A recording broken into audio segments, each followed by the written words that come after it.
Treblinka. Is it a word you know? If you don't, you should, and you should never forget it. Treblinka was an extermination camp built by the Nazis and operated for just 15 months. But in that time, as many as 1 million people were murdered in its gas chambers. At its peak, between 12 and 15,000 people were murdered each and every day. The details horrific.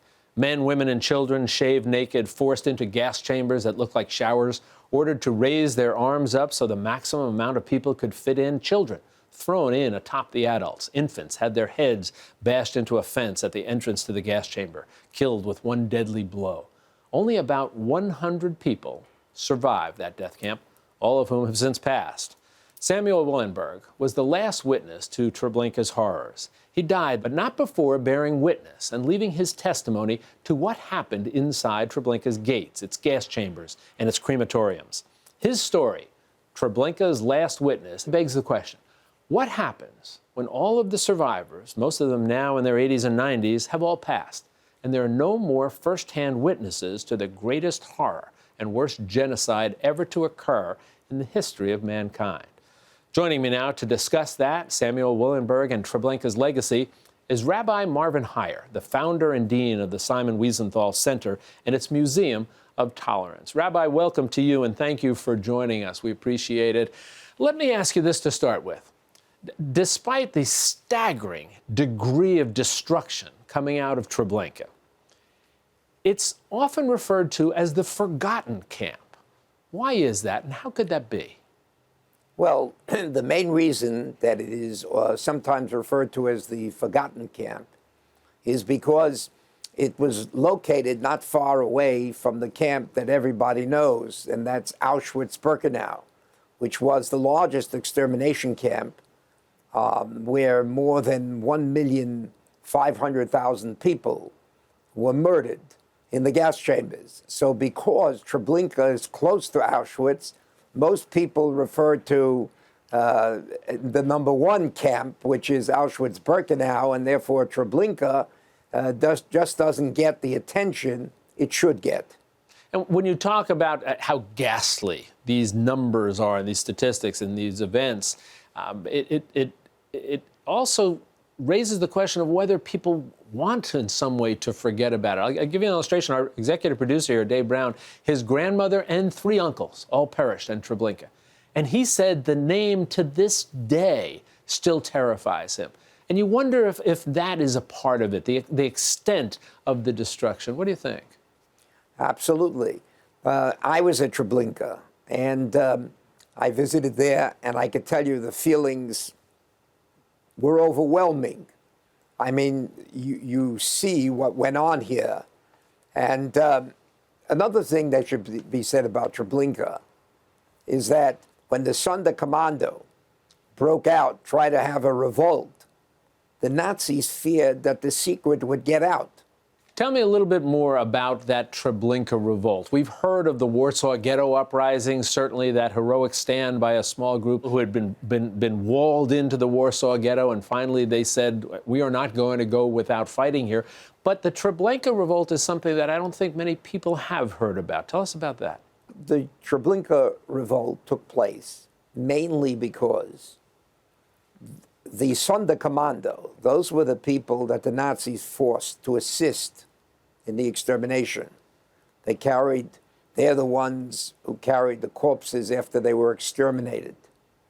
They noticed that the transports transporting Jews to the camp had almost ceased, slowed down.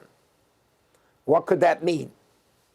And they calculated that it means they're probably going to dismantle this camp. And so they said to themselves, and what are they going to do with us? And they said they're probably going to exterminate us. That was the main motivation for the revolt. They thought they could break out, and they were all slaughtered. How did the Nazis then try to destroy all evidence of Treblinka? Oh, they dismantled. First of all, they covered it all with sand, and they tried to, they cut down the trees, and they camouflaged it. They didn't know that one of their own, Edward Schulte, couldn't take it.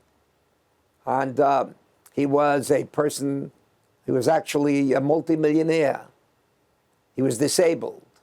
He saw what the Nazis thought about disabled people. He knew about the euthanasia. And he was privy to the secret because Himmler had used his conference center when he witnessed the first gassing. And when Himmler had too much to drink, he spilled the beans. And when Schulte found out about it, he took a train to Switzerland and informed the Allies through the Jewish community. That was the famous Regner telegram.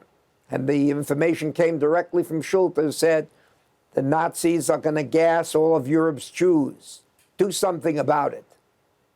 And the world didn't do anything about it. Let me go back to something that I mentioned in the introduction. With the passage of each day, we are losing more and more of these camp survivors. We lose their ability to bear witness to these experiences. What will happen to these memories, these recollections, when we no longer have survivors to talk with us? Well, there's nothing like listening to a personal first witness account of a survivor. And when they're all gone, we will not have that very important tool. However, thousands, tens of thousands of survivors' stories have been videotaped and recorded by organizations like the Shoah Foundation for Future Generations. We desperately need their testimony. Look what's happening in our world. Look at the anti-Semitism. You know, when Hitler, he wrote his final testament before he committed suicide. And in his final testament, he said, in a few centuries, my ideology will return to the world, meaning the 1,000-year Reich and his anti-Semitism, his concept of what he thought of the Jews, said would take a few centuries. But it's only 70 years. And there isn't a place on the planet that has not experienced an increase of anti-Semitism in Europe, in every country in Europe, of course in the Middle East and in other areas. So we need the testimony of the first-hand witnesses, of the survivors, to tell us, look what mankind is capable of doing. Yeah, there is much to remember. Rabbi Marvin Hier, thank you so much. We appreciate your sharing your thoughts with us. Thank you, and you be well. Thank you.